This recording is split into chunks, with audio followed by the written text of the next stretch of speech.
Hey guys, welcome back to the Niecey Perspective. I'm Niecey, and this is where I share my thoughts on life, womanhood, and everything we experience, just from my perspective. Let's get into it. Welcome back to this episode of the Niecey Perspective. It's your girl Niecey, and let's talk about non-negotiables when it comes to our life. But before I dive in, here's the glow up affirmation. I no longer negotiate my standards to make others comfortable.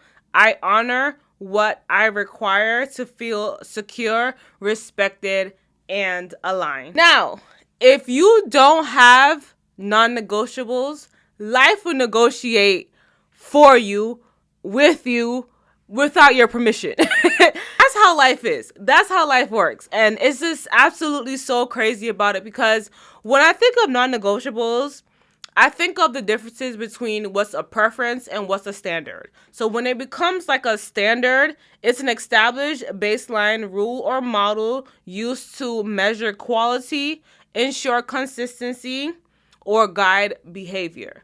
So a lot of people have their certain standards of things they will accept and things they will not accept. The certain type of life that they want, the certain type of career that they want. That's a specific standard for them when it comes to who they're dating, the type of friends they want to be around, just them overall. As opposed to a preference is more of a greater liking for one alternative over another. Like in an instance, somebody could say I could prefer vanilla over chocolate, or I prefer the movies over partying, or there's something in that aspects of choosing one or the other, as opposed to some having a specific standard. Because we have to make sure it's clear, because people like to think because they have their preference, it's like their standard. And you're probably wondering, what does that mean? Well, you know what I mean, but that's a different conversation for a totally different day. But I always wonder when it comes to understanding the difference between what's a preference and what's a standard, especially when it comes to your non-negotiables. I think that's something that we have to sit down and ponder, because literally there are times when I will see certain people, like when it comes to like a falling out with a family or falling out with a friend, and some things are literally a standard, but they look at it as a preference. So what I mean by that is there's a certain specific standard that you want in your life. There's certain things that you know you will tolerate and certain things you know you will not tolerate. And that's a specific standard that you have for yourself and you're very big on. As opposed to you having a preference, how you would prefer for this person to be like this instead of like that in that aspect. So when I think about it like that, there are times that there will be people that cross your boundaries and that's your standard that they cross, but they want to treat it like a preference, like it's a this or that type of superior motive, especially, and not thinking about you just basically disrespected somebody and they're not happy and you can't tell them how they should feel in that aspect. And I feel like that's something that we notice a lot, and especially with life, we're trying to figure out what's our non-negotiable, what are things that we just absolutely will not accept, and there's certain things that we will let slide, and certain standards, and I think that's overall with life, within friends, family, your career, your workplace, with yourself especially. Now, I always wonder, or I always think about, like, why do people struggle to enforce their standard or their preference? So I have a few lists of things that I jot down, and I'm going to give you guys my thought process because I want to know if you guys are thinking the same thing. So number one, definitely have to be people pleasing. I think when it comes to people having a specific, like they're having a preference, I prefer this light skin over dark skin, or I prefer going to the movies and going to party, or I prefer party and then this. I think that also comes with people pleasing, because I feel like a lot of people need to be validated by other people. They need people to validate them. They need people to see them as, yeah, you got it, you're the one, as top notch, as the boss, as the king, as this, as that. And they don't really sit down and think about how they over here kissing ass. That's pretty much what you're doing. You're pretty much kissing ass. Because when it comes to having a standard, there's a difference between having a standard. Like when it comes to me, when it comes to my friend group, I have a specific standard for my friends. If I'm giving you the same energy, I want that same energy reciprocated. And if I feel like I'm not getting that same energy reciprocated, and I feel like I'm the one that's always making that 100% more effort than what you are, that's when your girl leans back. As opposed to people pleasing, when some people would just accept anything. They would accept whatever you send their way, and they're fine and they move on with it. And a lot of people pleasing comes with just wanting to be accepted, wanted to be liked, and wanted to be valued by others or your partner. And that's something that I used to be a people pleaser, and I probably still have some ways lingering on, but I understand how that feels, especially when it comes to having that preference or having that certain standards where I want to make sure, like, especially when I was in high school, I wanted to be liked by everybody. I'm gonna be honest with you. I wanted to be liked by everybody because, once again, I grew up an only child. I just wanted to feel like I belonged. I wanted to feel valued. So I'll be like, yeah, that's good. Like, I'll just say yes to most of the stuff when I know that I'm like, I'm very iffy with. And that's something that, as I got older, I had to work on and battle with myself. And that's life. But that's kind of how I envision it when it comes to non-negotiables, because in life you learn things, you tend to understand things. And again, as the globe affirmation said, if you don't have non-negotiables, life will negotiate for you. So imagine you being a people pleaser and you don't have your non-negotiables and you don't have your set standards, and there may be some preferences that you like. You want to make sure you're liked by everybody, that you neglect yourself. Because look at it in this way. Imagine you go to a birthday party, right? And you really, really want a chocolate cake. And everybody's like, oh my God, I don't want chocolate cake. Oh my God, vanilla, strawberry all the way. So you try to please everybody and you get the strawberry vanilla cake that you don't like to make sure everybody likes you because you want to feel valued. People pleasing. And that's a non-negotiable. You got to stop that. Stop that shit. Stop it. Stop it. Next is insecurity. Insecurity, when you have low self-esteem and you're very insecure, when it comes to your standards, you would accept any damn thing that somebody comes your way. You wouldn't even have a preference. If somebody just comes walking, you would just accept them. They could be a bum with nothing in life going on, and you would just automatically say, yes, that's the person. Insecurity and low self-esteem. Because let's be frank and be honest. A lot of people like to, how am I going to word it? What I've noticed particularly, some men, not all, some men, they will be a certain way and they will lean towards certain women that they deem as insecure and have low self-esteem, knowing that they don't have any non-negotiables, they don't have any high standards for themselves, they don't value themselves, and they see that they don't even have a preference. They try to abuse you, and that's how a lot of people get into abuse, because they feed off of that insecurity that you have, knowing that you don't have any standards for yourself, you are a people pleaser. And they feed off of that, and that's how abuse comes into matter. That's how people take advantage of you, and that's even with family and do that. Family does that. Friends they do that. They take advantage of that when they see that you're insecure. They know what they can and cannot take advantage of. Because I could tell you how many times back in high school, because I had low self-esteem back in high school. I had severe low self-esteem back in high school, and the friends that I had back then, they weren't actual friends. Because for actual friends to be like that, and to put me in certain situations and to not actually show their support for me, and me trying to seek that validation from them and they saw it, people take advantage of that. And they take advantage of that in a severe way that you don't know. You don't know until you get older, until you sit back and reflect. You either go to therapy or you sit down and talk to yourself. You talk with God, talk with whomever, and you realize that, that was kind of fucked up. Like, damn, like, I can't believe I thought this person was my friend. They fed on my insecurity. And that's another thing why, when it comes to you not setting yourself to have your non-negotiables, having your standards or your preferences, people tend to take advantage of that. So a part you going through being a people pleaser and a part you having insecurity, this is where jealousy and envy comes in, because a lot of people don't understand that you may have a preference, you may have a standard, but when you are a jealous and envious person, that could literally feed off of you. It could feed off of you so bad that nobody wants to be around you. And I have a previous video that I wanted, or I should say, I have a previous podcast when I went into details talking about the difference between a jealous friend versus an envious friend. So let's talk about that when it comes to non-negotiables. Because a jealous friend, I'm gonna phrase it like this. So remember the topic when I talked about a jealous friend, how they're bad, but more of an envious friend, it could be life or death situation. The way I'm thinking about it is, if I set a standard for my friend, like me and my friend, we're bona fide friends, and we have our certain standards. Like I could have the highest standards. Like I know what type of man that I want. I know type of life I want to live, where I want to live, how I want to live, etc. And I have a friend that has the same mindset but not 100% as me, and I accomplish those things. Now she can be jealous of that lifestyle that I'm living because she's saying in her head, damn, I want to live that lifestyle too.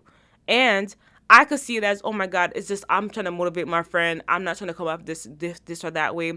But my friend is jealous. She's body mind energy, all this stuff. But I'm not really registering it in my head because I'm not acknowledging that. When it comes to friends, you gotta have standards. And I see why when people say, oh, how some people want friends for certain aesthetics. That is absolutely correct, because there are some friends that literally want you to fit a certain aesthetics, and that's a preference. They want somebody that looks a certain way so they could use them to their advantage, because we've all heard of pretty privilege.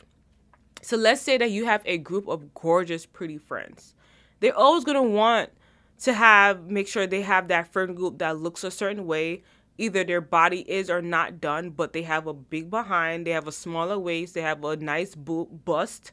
They could be a certain of a complexion to your liking. They could have their hair bust down, 30-inch weave. They could have their lashes. They have to look a certain way. And that's some people that they have their preference on friends like that. Now, when it comes to standards, some people will probably want their friends to have higher standards. Like they want friends to have certain degrees, certain establishes, certain business. They have a high standard of a friend that reciprocates the same energy, like good energy, positive energy, a friend that's supportive, a friend that shows effort. That's a standard that people have for their friends. But there are preferences that people have for their friends too. And it all goes back to being non-negotiables. And there's some people that are jealous and envious of certain friends because they want you to be a certain preference, but it's not happening. As opposed to you want somebody to be a certain standard, but it's not happening. Or you see somebody as a friend as a certain standard, and it's not. Because I know, you're probably like, I'm going off topic real quick. Real quick, I'm going off topic. So I was watching this documentary on Netflix, right? And it's like a story that came out. It's about, because I got my notes down. So it's about Heidi Broussard, the stolen baby Heidi Broussard. So everybody knows about that, right?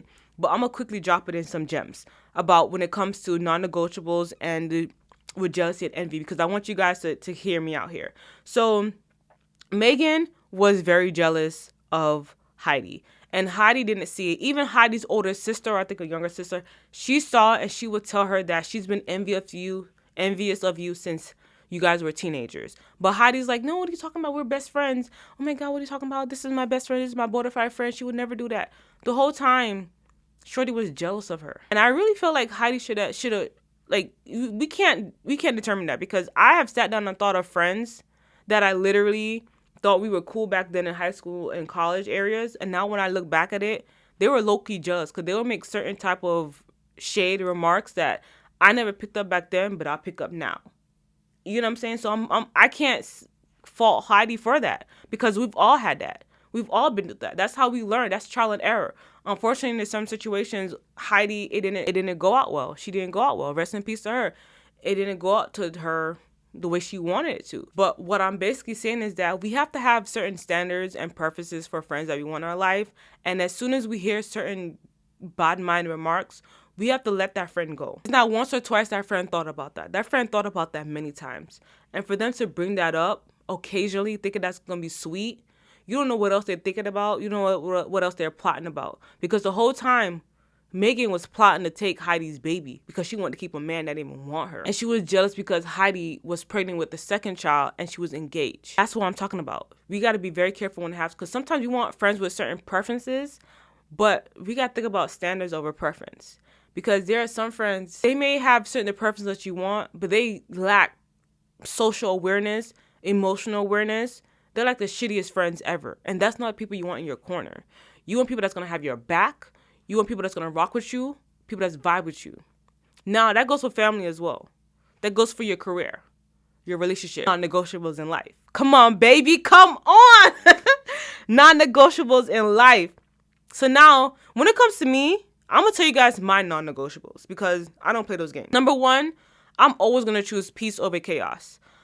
I'm at the point in my life that when it comes to friends and when it comes to family, I'm not even going to go back and forth. I'm not even going to do the long bag of talking. I'm not doing all that. I'm literally going to take away myself. As Mr. Vega said, everybody start take away yourself. Follow the rhythm and take.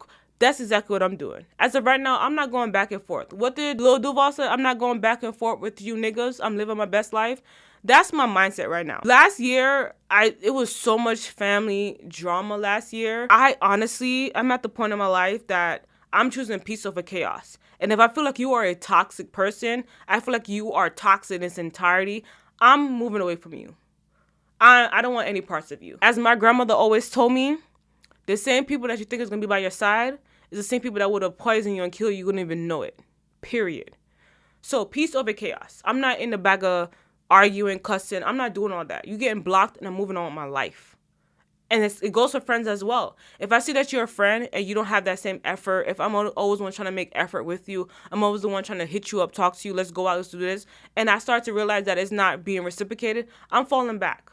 Because I feel like everybody likes to say that how they're going through life, life is lifing. Life is lifing for everybody.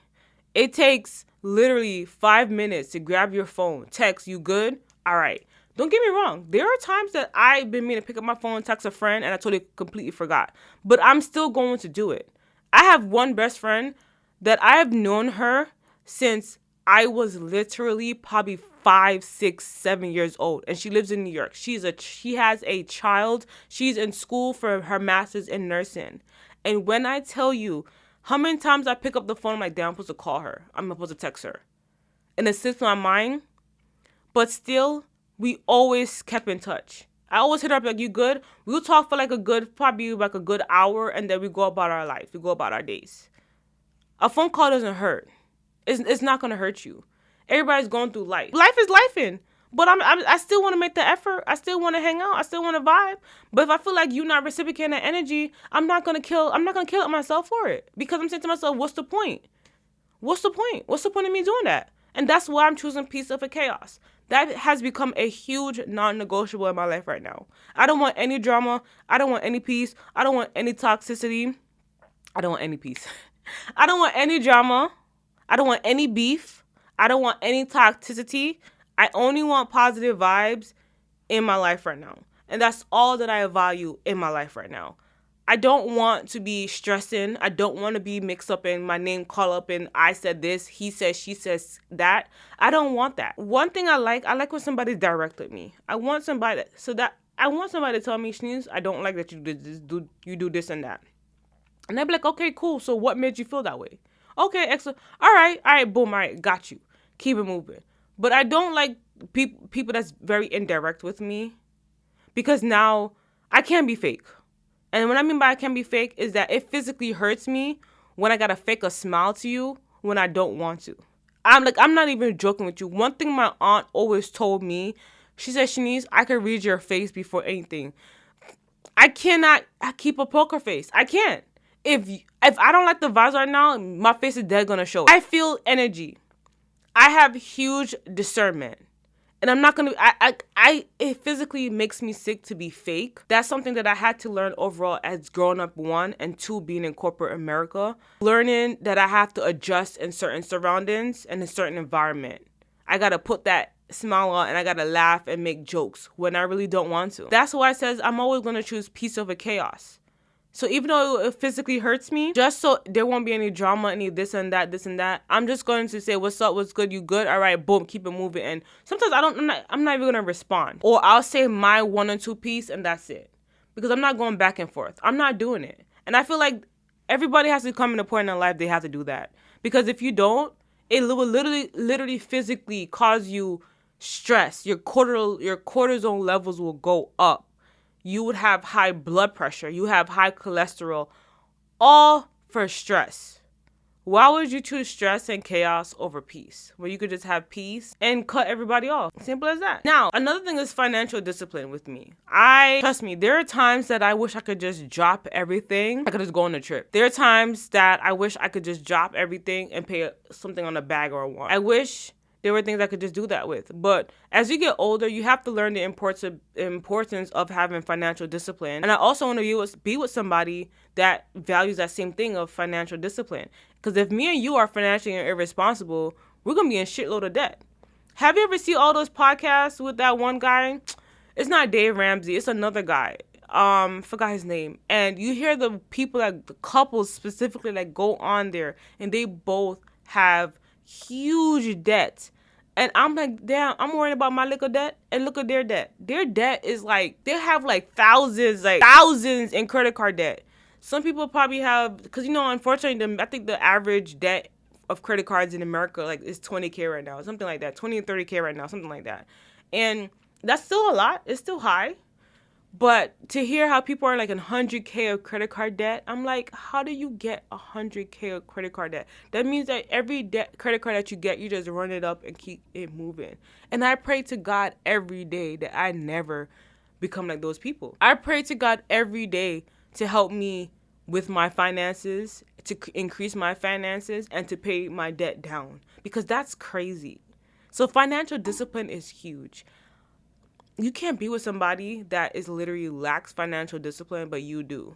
Vice versa. There's a difference between different types of bougie. Because it's always said, there's some people that are bougie that they budget their money accordingly to buy the bags that they want, to go on the trips that they want, to go out to eat at restaurants that they want, or to experience certain things in life. And I feel like there's nothing wrong with that. There are different types of bougies, and there's different level of bougie. There are some people that don't care for the name brand bags, sneakers, and stuff like that. But when it comes to travel, they probably want to travel first class, or not even first class, but they want to go to an all-inclusive resort. They want to do massages there. They want to go on excursions. They want to do this. They want to do that.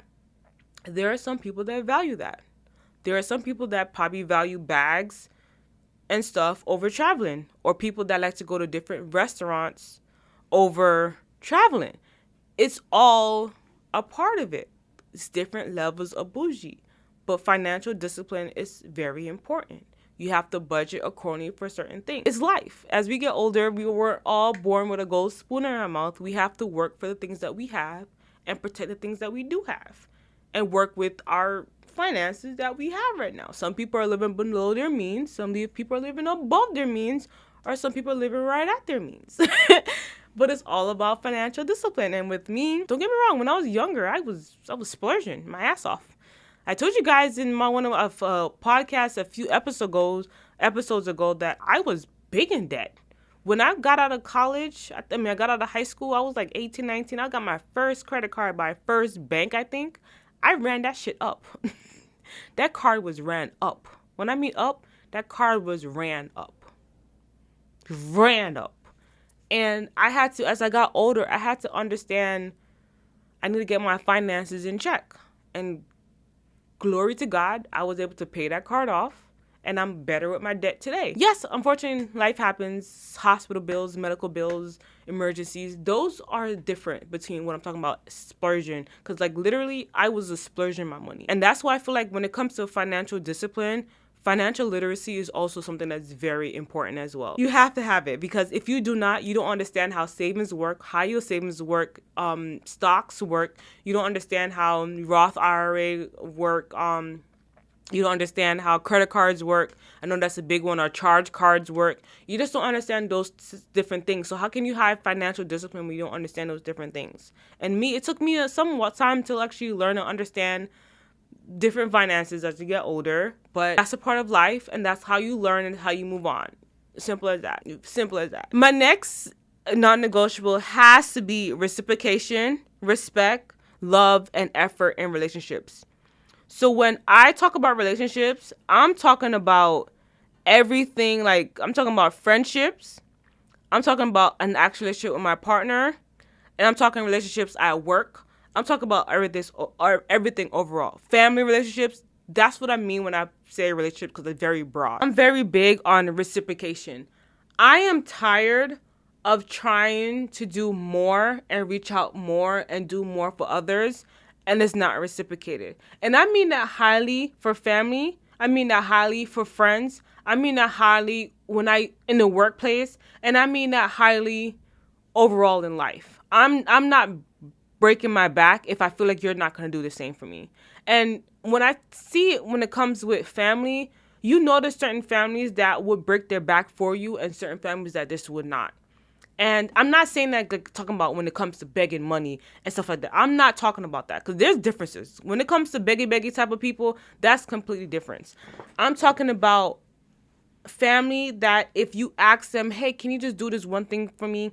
It could be something as simple as, I don't even know, like, oh my God, can you just, every time I'm going somewhere, oh my God, can you pick me up?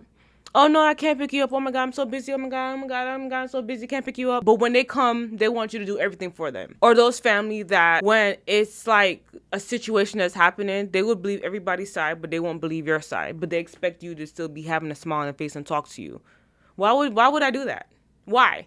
Or when it comes to friends, when with friends, you're always reaching out to them, asking them how they're doing, how's everything going, do you want to hang out, do you want to do this, do you want to do that, and it's one-sided. At this point now, am I the man and I'm chasing you? Because what the hell is going on? Now, when it comes to relationship, if I see my partner's not reciprocating the same energy, I'm checking. What are you doing? Do you want to be with another? You want to be with another man? What's going on? Why am I doing everything? No, but like all jokes aside, what I'm saying is that if you're not reciprocating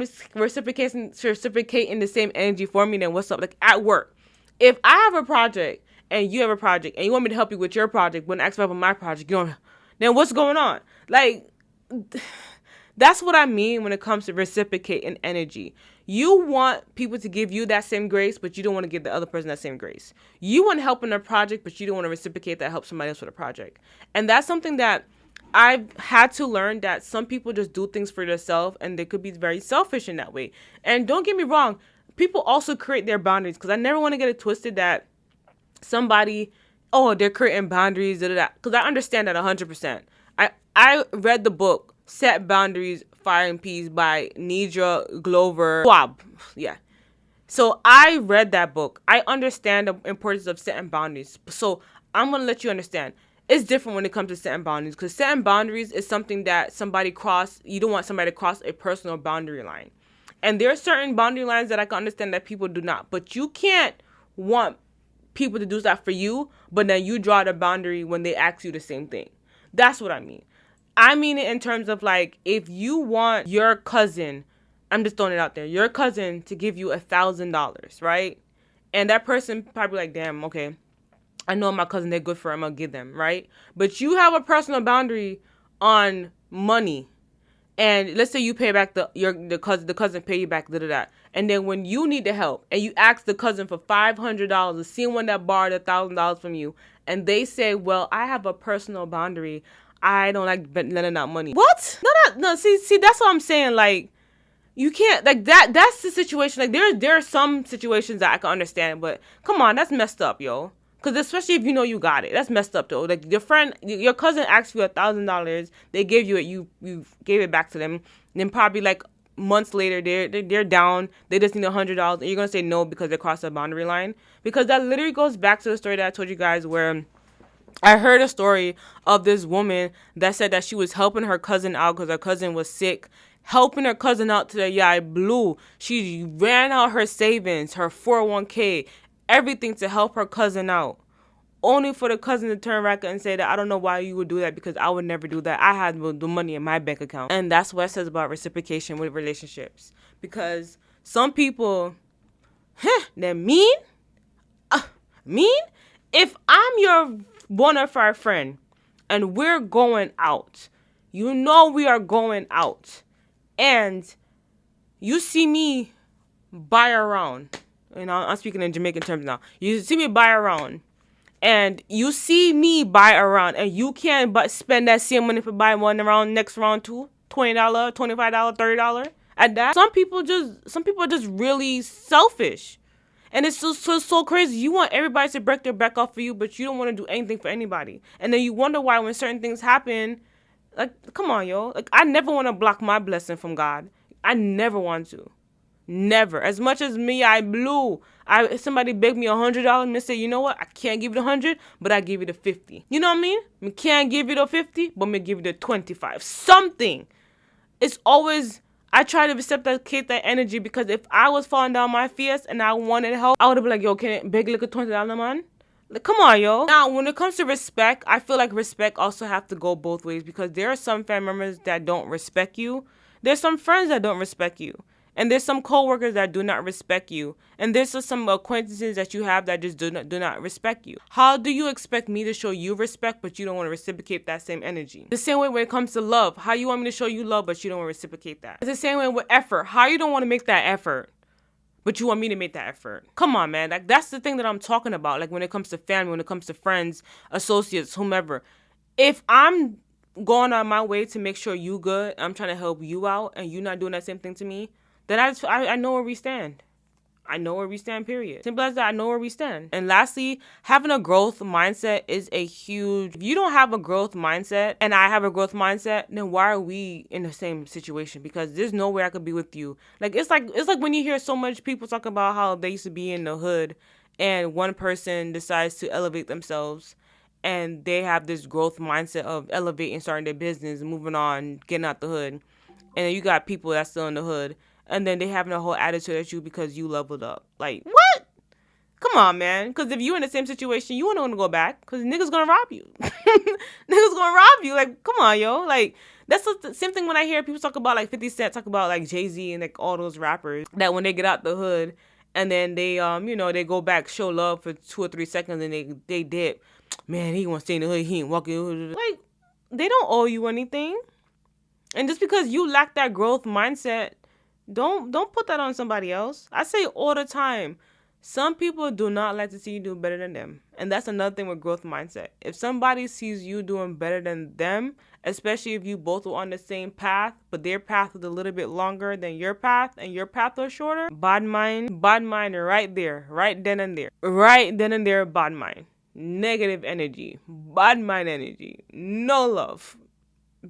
Because, like, they're saying to yourself, like, damn, I work extra hard, and you just boom, boom, boom, boom, and you got that. Also, some people don't like seeing, like, if you are growing and you are finding yourself, especially if you, as we talked about previously, being, like, insecure, being a people pleaser, and you're growing, you find your voice, you find yourself, and they see that, another body mind energy, because you're having that growth, and how dare you grow and stop being a people pleaser, stop being insecure, stop being this certain way, and try to be better with your life. Since we're talking about stepping into our best selves, let me put you on FYTOO glasses, which is FYTOO. They instantly level up your look while you're at work, brunch, or just on Zoom. Plus, you could get 15% off by using my code Nieceys, NIECEYYS. And also, if you want to get some prescription glasses without breaking the bank, definitely hit up FYTOO. Why would people compromise on, like, your non-negotiables? And it also goes back to the fear of being alone. Some people also do not like being alone. Some people really do not like being alone to the point that they will end up in abusive relationships just so they're not being alone.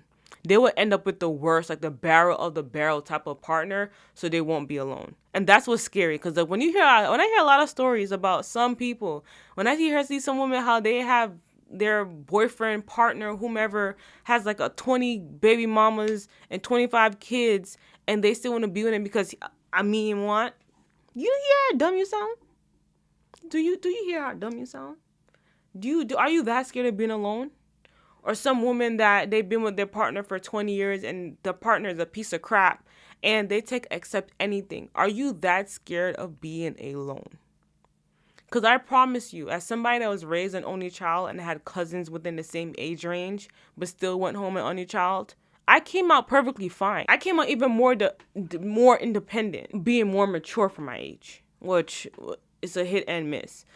it's bittersweet when you grow up an only child being more mature because you hang around a lot of adults and then they talk about, oh, stay in a child's place, and you're saying to yourself, but I am a child and I'm with a whole bunch of adults, so come on, no. But that's a different story. But basically what I'm saying is it's as simple as that. It's really simple as that. And financial dependency. There are people that literally depend on somebody financially. Like, when you hear certain women that they're like stay-at-home mothers, and I'm not discrediting anybody that's a stay-at-home mom at all, but there are some, not all, that say that they've been a stay-at-home for years and it's hard for them to get back into the workplace, and they just depend on their partner even though their partner is not treating them well, and then it's like a negative effect for them because of course they're just only ones that's taking care of the kids. They can't do it specifically what they want. They can't buy what they want. They can't treat themselves really because maybe their partner is very big on finances. They watch the books and the bank accounts and what are you doing, make sure you, and they probably want the receipts on the food that they're spending and everything like that. That's financial dependency, and that's also fear of being alone because what if they try to get out, the partner tries to either kill them or the partner tries to take the kids away from, like, I think about stuff like all like that, why people would try to compromise their non-negotiables when they are in certain situations because it happens. It happens. Some people literally try to leave and they can't. That goes against being in abusive relationships. That's why those abusers, like those narcissists, they tend to look at people that are people pleasers and insecure because they know they could walk all over them. And they know that person would never want to leave them. They will have that fear. And once somebody gets a fear over you, it's hard for you to draw yourself out that fear. You have to literally get up one day and say, nah, I'm done. I'm not touching no more. I'm done. And there are people that want to be liked. So some people, it goes back to what I was talking about with people pleasing.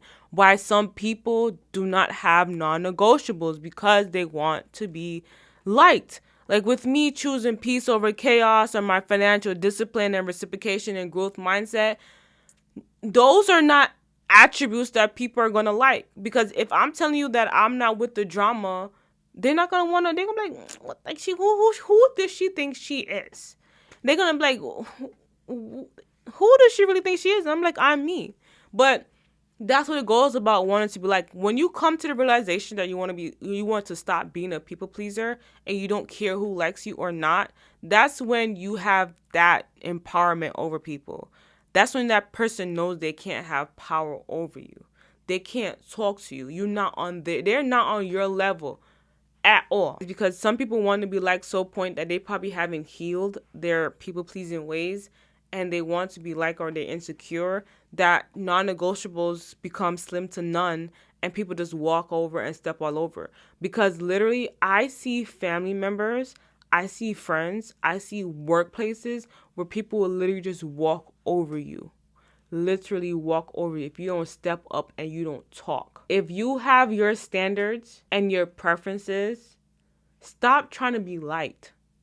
Because even when you try to please everybody, you're not going to please everybody. Simple like that. As much as you want to, as much as you try, you have to learn how to put yourself first in situations, or else you're going to get short end of the stick. And another reason why people compromise is potential versus reality in relationships. Now, let's talk about that. Because when it comes to setting your standards, there are some stuff that are the bare minimum type of standards, especially when it comes to relationship with your partner. Bare minimum that they have to get through. The bare minimum. But there are some women that have specifically high standards where they're not going with anybody based off potential. They're sticking to what's reality and what's now. And I think that's another thing that catches a lot of people when they come in relationships. And I'm going to say me because I am a woman, so I'm going to speak from a woman's perspective. A lot of us women, that's what catches us when it comes to relationship with these men, because we look at the potential and not look at the reality, and we don't focus on our high standards and negotiables that we have set for ourselves. Because I look back at what I had and the standards for my partner, and when I read that, my partner matched all my standards verbatim. All of them. Except he's not a Giants fan. Okay. He's not a Giants fan. Okay, he's not a Miami Heat fan, but that was different. But when I hear a lot of women, you can hear that they settled for the partner that they do have. And then when they see what they're going through now, it's like they want to be upset at us. We didn't tell you to do that. We didn't tell you to get wifed up to buy that person. We didn't tell you that. But that's the thing that I noticed. I truly noticed that we see so much potential in a partner, in a guy, that when the reality comes along, we say to ourselves, oh my God, I never saw that, but it was in our face the whole time. We just saw the potential. And don't get me wrong, there are some, not all, there are some potentials that are worth knowing that they will have a reality in the future, as opposed to somebody that's a potential that's not doing anything. And I know there's some women, because a lot of people listen to what Shara 7 a lot, and Antoine and other women or other men that talk about when it comes to dating and finding a high value man and having high value standards, etc. But there's something that I want to say. Date for yourself and date for what you want and what you see in a partner. Because I feel like a lot of us get wrapped up in what Shara 7 is saying, and it's a difference. Like, her content, everything that I understand, I love her content. I do.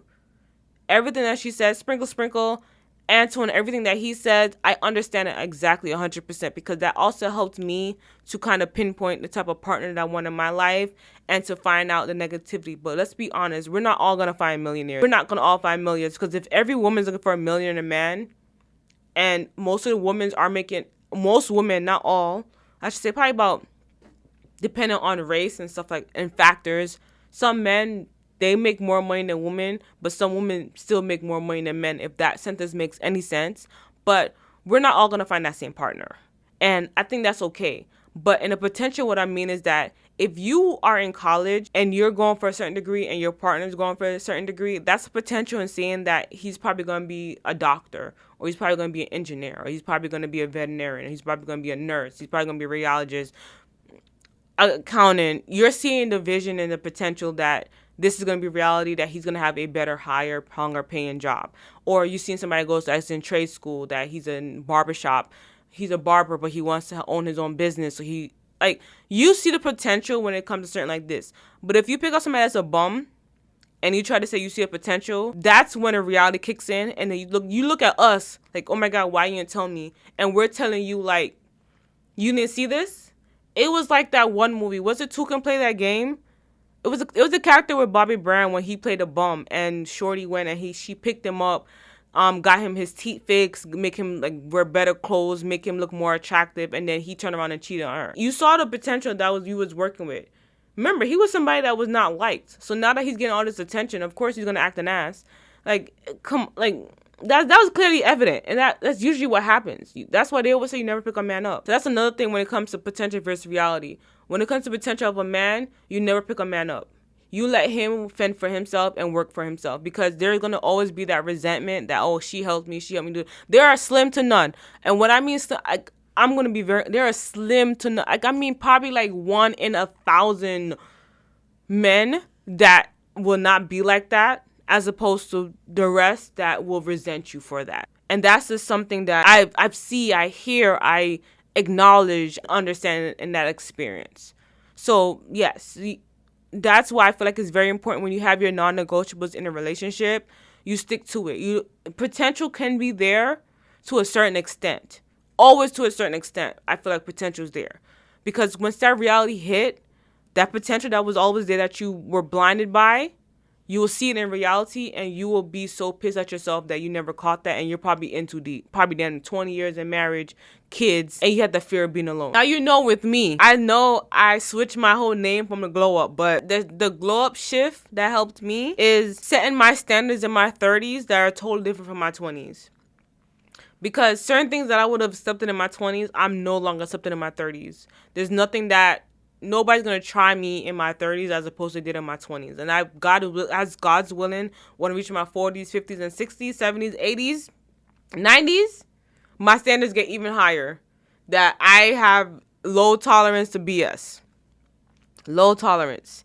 I start to walk away from misaligned situation. When I know it's a situation that things get crazy, like Mr. Vegas, I'm taking away myself, because there's no sense of me going back and forth. I'm not doing all that piece of a chaos all day, every day.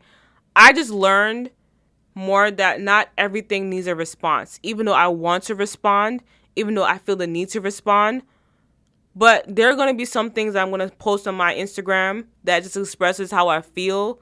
And whoever wants to take a shot at, feel like it's talking about them. If the shoe fit, and that's it. That's exactly how I feel. I'm protecting my time, my energy, and my goals. And that's very huge within your glow up journey, within the glow up shift, within this whole element of learning your non-negotiables, your standards, your preference, everything overall.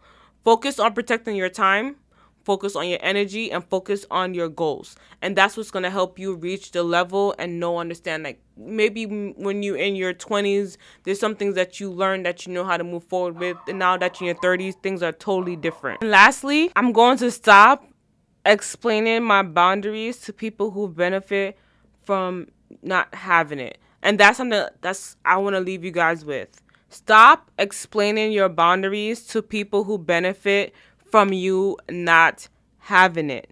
Stop explaining your boundaries to people who benefit from you not having it.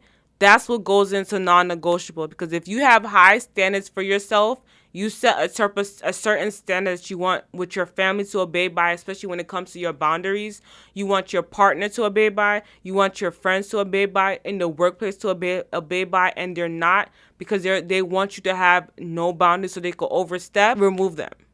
There's time in my life that I have to learn how to check people and talk to people to protect my boundaries and to set non-negotiable for things that I will accept and things I will not accept. And that goes with time. People want you to be people pleasers because they want to always be leaders when they can't lead a cow to drink water. Simple as that. That's why I feel like it doesn't matter how old you are. We all learn. Mistakes happen. Life goes on. We keep it moving. But this is what I'm going to leave you with. What's one standard you've been lowering that you shouldn't be? That's it for today's episode of the Niecey Perspective. And respectfully, that's my perspective. I'll see you on the next one.